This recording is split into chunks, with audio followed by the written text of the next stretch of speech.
Hello and welcome to another video review. This is Command & Conquer 4 Tiberian Twilight for PC. This is something vaguely resembling a real-time tactics game that was developed by EA Los Angeles and published in March of 2010 for PC exclusively, unlike the previous two games, Red Alert 3 and of course Command & Conquer 3, that also came out on console. So that's in theory encouraging, because it means that, hey, we can go back to a more proper real-time strategy kind of thing, right? Except they didn't. In fact, this thing changes things up wildly over the other games in the series, and as far as the gameplay goes, it pretty much has nothing to do with Command & Conquer at all. So, needless to say, that made the series fans really unhappy, but it's not so much just about the fans not particularly liking it. It's about numerous other things as well. For example, this thing is plagued by always online DRM. Yes, you must have an active internet connection to play this game at all. And it can't have a blip at all. Otherwise it's going to freak out and basically kick you out of the game. So, just to play the single player, even, you have to have an internet connection, which is, frankly, extremely irritating, and it has never worked well in any game, ever. So, right off the bat, it makes a poor first impression by just having this really restrictive DRM in there. But it's more than just the DRM, and it's more than just the fact that they changed up gameplay. I mean, Command & Conquer Generals changed up the gameplay fairly considerably, and it was met with near universal acclaim. So, what is it about Command & Conquer 4 Tiberian Twilight that makes people hate it so much, and more importantly, is that warranted? Well, as far as presentation goes, it's really more of a continuation of Command & Conquer Red Alert 3 than a return to what we expect from the Tiberian series at this point. What do I mean by that? Well, I mean the actual in-game visuals are surprisingly cartoony looking, and even though it's not particularly colorful, it really doesn't look all that different from Red Alert 3's art style.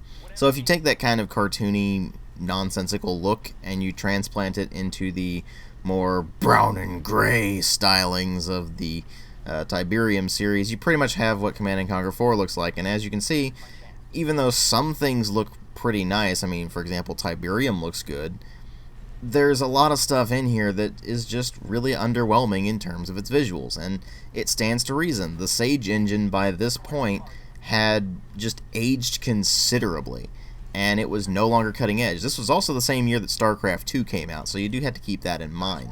But here's the thing. Change in art style, I can frankly live with. A lot of people just raged at it, but it didn't really bother me all that much.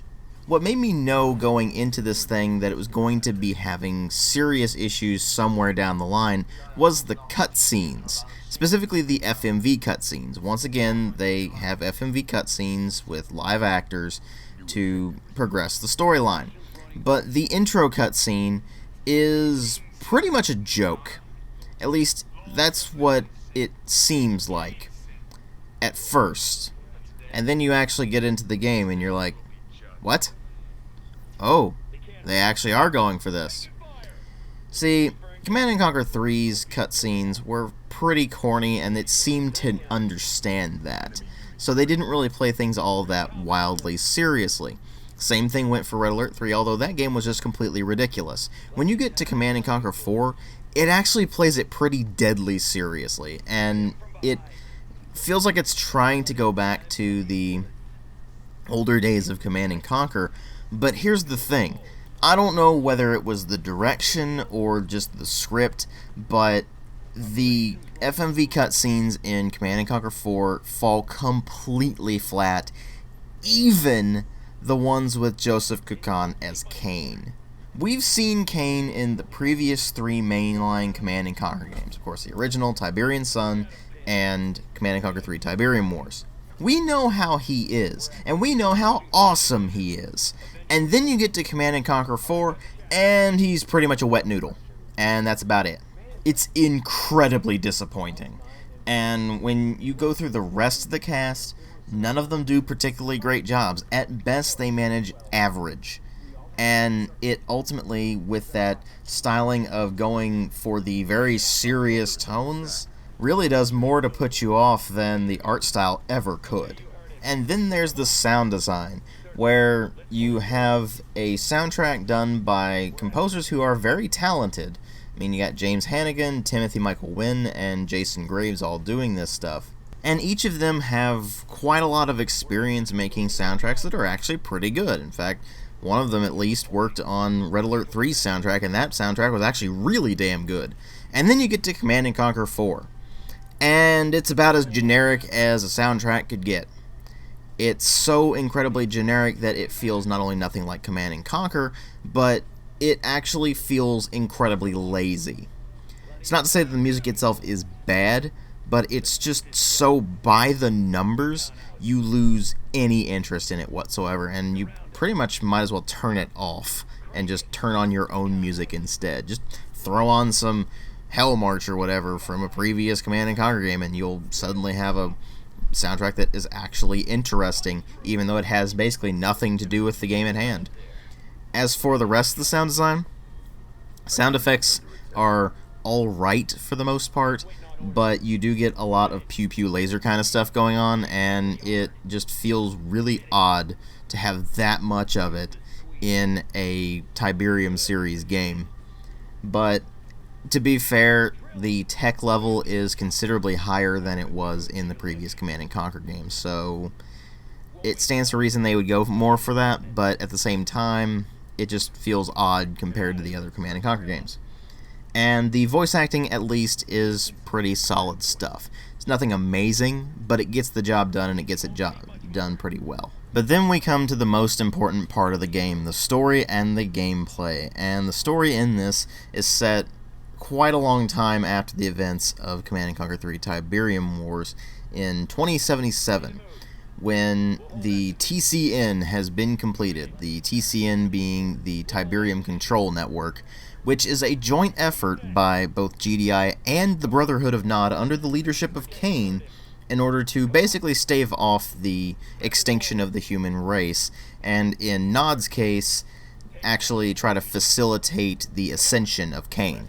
Now, this probably sounds pretty weird considering that the Brotherhood of Nod has always been about the next step for humanity and advancing it beyond what it already is. And all of a sudden, they're working with GDI. Because reasons?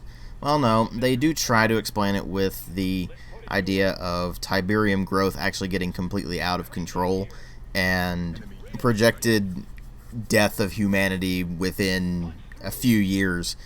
And that's when Kane goes to GDI and offers them an alliance in order to create the TCN. It's flimsy to begin with, but at least you can kind of get the whole, well, it's too much to ignore now, so I guess we need to do something about it. But obviously this alliance with GDI has not earned Kane any friends amongst Nod, so groups of separatists start attacking various GDI settlements, and thus you get something called the Incursion War, which ends up kind of spilling over into the events of Tiberian Twilight proper, where the separatists end up basically starting the Fourth Tiberium War. And you really just have a couple of groups of extremists in both factions who are fighting this war. The war itself lasts for 10 days, and depending on which campaign you choose to play, you are going to be playing different sides of that particular conflict, and you're going to be getting different parts of the story. All roads lead to Rome, so to speak, so you're basically going to get pretty much the same ending regardless, but there are a few things that change depending on your faction. Now, it's worth noting that you play as Commander Parker. You actually have a last name now, and the idea is that during the Incursion War, you were actually very heavily wounded and required optical implants in order to actually be able to see again. These optical implants are actually vital to controlling the TCN and facilitating Kane's ascension.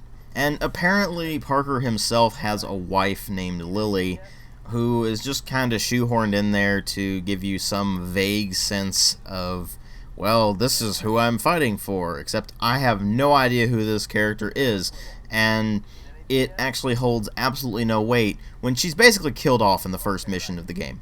And therein lies the problem. The writing in this game is atrocious. It's actually kind of disturbing to see just how far the writing fell in the Command & Conquer series. I mean, it was never particularly amazing to begin with, but the older games in the series had their kind of campy charm about them, and surprisingly enough, the Tiberium series had some pretty interesting stuff going on in its plots. Then you get to Command & Conquer 4, and not only does it completely jump the shark with something that makes literally no sense whatsoever, but the plot itself is just a completely jumbled mess that leaves you going, what the hell is going on half the time? And then when you finally get to the ending, you're like, wait, that's the ending? Wow, this was awful. And that's regardless of which faction you were in, because pretty much the exact same thing happens either way. So what you're left with there is a plot that is actually outright irritating to go through, because it's that bad. And even compared to, say, Red Alert 3, where the mini-campaigns of Red Alert 3 Uprising were actually kind of insulting, this is incredibly insulting. If you know anything about the prior games in the Tiberium series, and you got at all invested in the plot, this is going to feel like a complete betrayal. You know, pretty much like EA is known to do at this point. But it's actually not the plot that kills this game. Oh no. If it were just the plot, I could deal with it. I could skip the cutscenes and I could just roll with the gameplay. But oh no, they changed up the gameplay and they changed it to something that is unrecognizable at this point. Now, some people act like it's a good thing that it changed up. Well, yes and no. It's good that they finally acknowledged that the core gameplay of the Command & Conquer series is pretty much archaic at this point. I mean, Red Alert 3 was feeling really dated, and not in the good way. It wasn't feeling dated in the nostalgic way. It was just feeling really dated. They needed to do something to spice it up while still maintaining the series' core identity. What they did instead is completely rip out every single thing that made Command & Conquer what it was, and said, screw it, we're going with something completely different. Because that'll go over well, right? So what you're left with here, no base building at all. In fact, you don't have a base. You have a mobile construction vehicle, a crawler. And this crawler allows you to move around the map and produce units as you wish. Theoretically, that's an interesting way to do things, because you now have a sort of mobile command center where you can move around the map where you're needed and produce units and such as the situation demands. In practice, it's actually incredibly cumbersome and extremely annoying. But that's not all. Going out into the map to actually get resources is completely gone. There are no ore harvesters, there are no Tiberium harvesters as there would be in the other Tiberium games. Instead, you just have hard caps for various point values. So, to give you an example, your unit's command point value could be 50, and you can't go over 50 points worth of units. Well, each unit is going to have a different command point value, and so that's going to fill up pretty quickly, which in turn means you actually cannot have large forces. You are dealing with a very small number of units, maybe 10 at most. And that in itself is nothing like any of the other Command & Conquer games, except for, I guess, the Yuriko campaign in Red Alert 3 Uprising, but that was something completely different. That was an aside, basically. This entire game is centered around small unit tactics, which is not Command & Conquer. And honestly, I could live with that if it weren't for other problems that the game has. I mean, it worked well enough when Dawn of War 2 did it, right? Well, here's the thing. They also had a lot of other things to actually facilitate that proper style of gameplay. Things like cover, things like multiple unit powers, such like that. Command & Conquer 4 has a series of units that are direct counters to other types of units. For example, you have units that have guns. These are good against light units. You have units that have cannons. These are good against medium units. So on and so forth. And that's nothing really new for RTSs. In fact, it's been around for an extremely long time and is an extremely simplistic and frankly lazy way of doing things. It's perfectly fine to have units that are better against other types of units than some others, but when pretty much everything just requires you to go for that direct counter, it actually becomes pretty annoying. Especially when you have different point values for each type of unit, and you can't have all that many units to begin with. So it's pretty easy to have a force that is not capable of defending itself against certain kinds of foes. And you can probably see where that would get infuriating, because it does. And so you're constantly having to train new units, and you may think, well, since there aren't resources anymore, well, that shouldn't be that big of an annoyance. It is annoying, because you're basically having to replace your entire army over and over and over again. And your army is, once again, a very small number of units. So it very, very quickly becomes tiresome. And that's not even quite the worst thing it does. You see, the crawler that I mentioned, there's actually 3 options. You have offense, defense, and support. Each of these is a radically different playstyle, and it's going to be different units depending on which faction you decided to play, either the Nod or the GDI. Offense is naturally just a series of units that are designed to go in and crush the opponent. Defense is pretty much exactly as it sounds. You build defensive structures, you garrison units in these defensive structures, and you kind of excel at just defending points. And then there's support, which is primarily centered around various powers and repairing your allied units. Now, this sounds kind of bizarre, doesn't it? With these 3 radically different playstyles, each being mutually exclusive.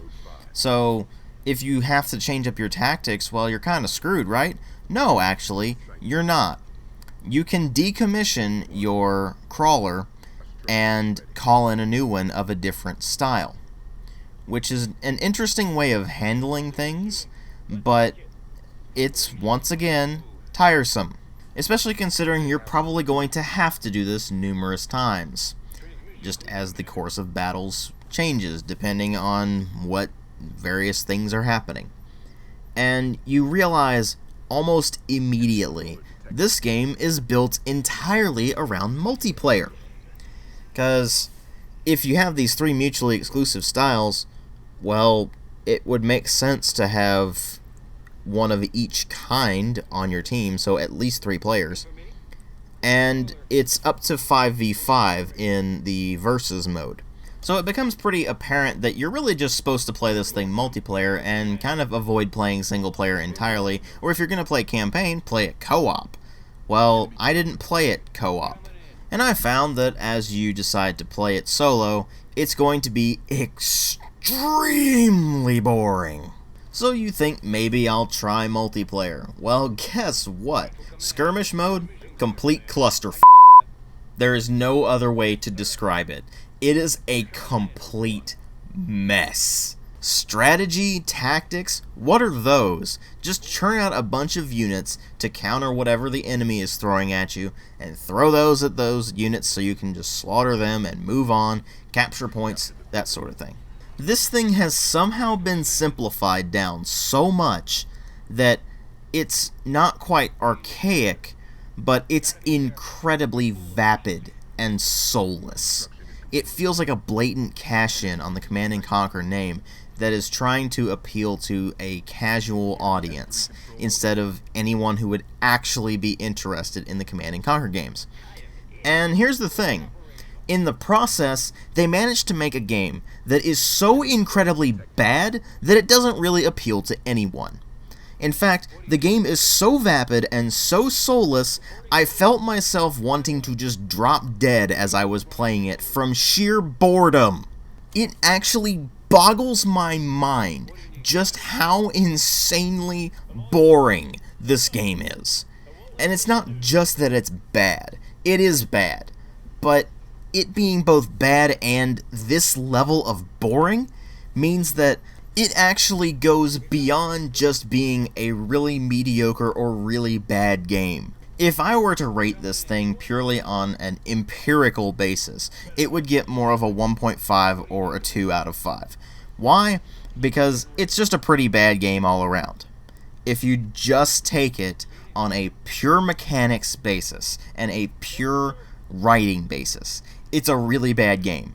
But the fact that it is so incredibly, soul-crushingly boring and outright just insulting to your intelligence and so painful to play, literally painful. I felt my brain cells just screaming at me in agony while I was trying to play this thing. Brings it to a whole other level of bad. I can't even actually make fun of this game. It's just depressing. I would so much rather this be like, say, Rogue Warrior or even Darkest of Days, where they're horrible games, but at least I can make fun of them. At least they're somewhat interesting things about them to some degree. You can laugh at how ridiculous the cussing is in Rogue Warrior. You can laugh at how laughably bad it is. This is just enough to seem like something that would be in 2 or 1.5 territory at worst. But then the further you go in, the more soul-crushingly depressing it gets. It is extremely poorly written, it is vapid, it is lifeless, it is soulless. But it's just mechanically competent enough to come across as something that might be interesting at a glance. And then you play it, thinking, oh, it couldn't possibly be as bad as people say it is. And then you actually find out, it's worse. I give it a 1 out of 5. Thanks for watching.